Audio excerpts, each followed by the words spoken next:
esta es una encuesta que se ha desarrollado en un plazo que no contempla los dos debates recientemente efectuados.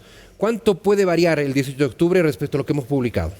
A diferencia de las tres elecciones anteriores, donde no había absolutamente prácticamente ninguna duda con respecto del resultado, hoy a menos de una semana las opciones están muy abiertas y todavía hay un movimiento muy dinámico de ese bolsón de indecisos, nulos y blancos que sigue siendo bastante grande.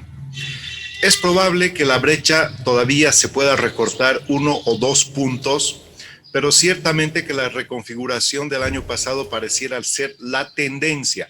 El elemento central aquí radica ahora en el voto del exterior, que siendo que la brecha es muy corta en términos de que la posibilidad de pasar a segunda vuelta sería por 2 o 3 puntos, entonces ese universo definitivamente es determinante. Lo que hay que entender es qué se define en la primera vuelta. En la primera vuelta se define el poder, que el poder está dado por la correlación de fuerzas, que es básicamente lo que va a hacer viable o inviable cualquier futura gestión.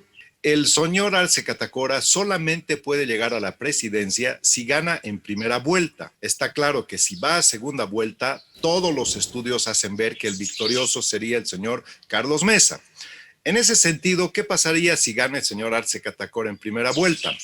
¿Tendría una porción importante del Senado? Por supuesto que sí. Tendría una participación importante también en la Cámara de Diputados, pero no tendría una mayoría absoluta y ciertamente que ya tendría una oposición más fuerte que la que ha habido durante todos estos años. Entonces, no sería un gobierno fuerte, sería un gobierno relativamente complicado. La situación sería de que sería un gobierno que tiene la presidencia, pero no tendría propiamente el poder. Y entonces esto sí que complica bastante la situación porque el próximo gobierno en términos cuantitativos requiere mínimamente un 40% de correlación de fuerzas en la Asamblea Legislativa que le permita tener unos márgenes razonables de holgura para poder ir a negociar sobre ese piso o pactar alianzas sobre ese piso. Entonces es determinante que la ecuación sea gobierno, presidencia con poder. Lo que podríamos tener en el futuro, independientemente de quién sea el gobierno, es un gobierno débil con una oposición fuerte. Eso es lo que estamos viendo en términos generales. Entonces, ¿qué necesitamos a futuro como país? Necesitamos un gobierno fuerte para tener márgenes razonables de estabilidad, para poder hacer viable una gestión, para que la turbulencia en alguna medida se amaine, para que las reformas estructurales o las medidas que se tienen que tomar sean viables y sostenibles, y básicamente esta configuración que define el poder en la primera vuelta nos está haciendo ver con preocupación que básicamente lo que tenemos en puertas es debilidad de una futura gestión. Arce, como presidente, suponiendo que gane en primera vuelta, ¿tendría cierta funcionalidad en la bancada de Camacho? ¿O es que tendría un gobierno en el que absolutamente el resto de las bancadas estarían en su contra? El señor Camacho, hoy por hoy, es más o menos como el señor Palenque aquí en el mundo andino. Con los datos de las encuestas que estamos viendo ahora, el señor Camacho tiene un discurso que no maneja códigos nacionales y que ciertamente su exportación del modelo productivo oriental hacia el país no está irradiando, no está pegando, por eso tiene márgenes muy bajos de adhesión popular en los otros departamentos al margen del oriente. Eso significa que el señor Camacho tiene ganada de una forma muy importante la casa chica, pero si quiere saltar a la casa grande, lo que tiene que hacer es tratar de manejar otros códigos y si eventualmente está proyectando un liderazgo en el mediano y en el largo plazo, lo que podría ser su adhesión o su apoyo a un eventual gobierno del movimiento al socialismo es simplemente difuminar o simplemente terminar con su carrera política expansiva. ¿Por qué? Porque si él quiere crecer como líder nacional, tiene que mantener coherencia y una futura alianza con quien tanto combatió, se supone que desde el Cabildo y se supone desde la movilización de los 21 días, del cual él es una parte, no es todo.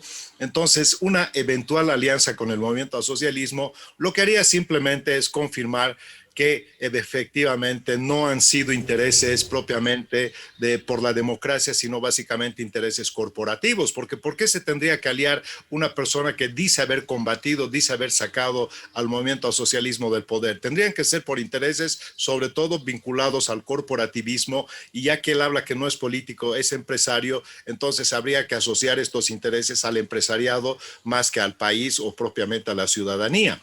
Si se mantiene en la oposición dura, cerrada y férrea, efectivamente ahí puede empezar a ganar una cierta expansión nacional. ¿Por qué? Porque estaría manteniendo coherencia. Entonces, él decide si quiere ser o no quiere ser aliado del señor Arce Catacora a futuro. Si se alía con Arce Catacora, simplemente rompe con todo ese imaginario construido de que sacó a la tiranía del poder. Y si mantiene coherencia y se mantiene en la oposición dura, obviamente puede expandirse e irradiarse al nivel nacional. En caso de ser el señor Carlos Mesa el presidente, hay más afinidad por una razón natural. Ambos son antimasistas, entonces no es que sean propiamente programáticamente afines. Pero eso sí, el señor Carlos Mesa está obligado, si no mejora su desempeño estos días, está obligado a futuro en pensar en la construcción de alianzas. Yo pienso, por lo menos de acuerdo a la perspectiva que he venido realizando, que la primera probabilidad es que haya segunda vuelta, con un margen muy estrecho, con 2 o 3 puntos de diferencia para que no se produzca la brecha del 10%. Esa es la primera probabilidad. La segunda probabilidad es que el señor Arce gane en primera vuelta. Así está más o menos en términos de cálculo probabilístico. Y la tercera probabilidad, pero muy por debajo, es que el señor Carlos Mesa que gane, pero se produzca una segunda vuelta. Entonces, como tú puedes ver, en las 3 probabilidades, solamente en una, que es la segunda probabilidad, la posibilidad de que Arce Catacora sea presidente se produce. ¿Cuál es esa? El señor Arce Catacora solamente puede ser presidente, de acuerdo a estos datos, si gana en primera vuelta. En segunda vuelta prácticamente se esfuman sus probabilidades de ganar. Pero para eso el señor Arce Catacora podría en primera vuelta tener una correlación de fuerzas tan importante que el señor Carlos Mesa podría ser presidente sin poder. Entonces aquí es donde viene lo peor de la ecuación. Ser presidente, pero no tener poder.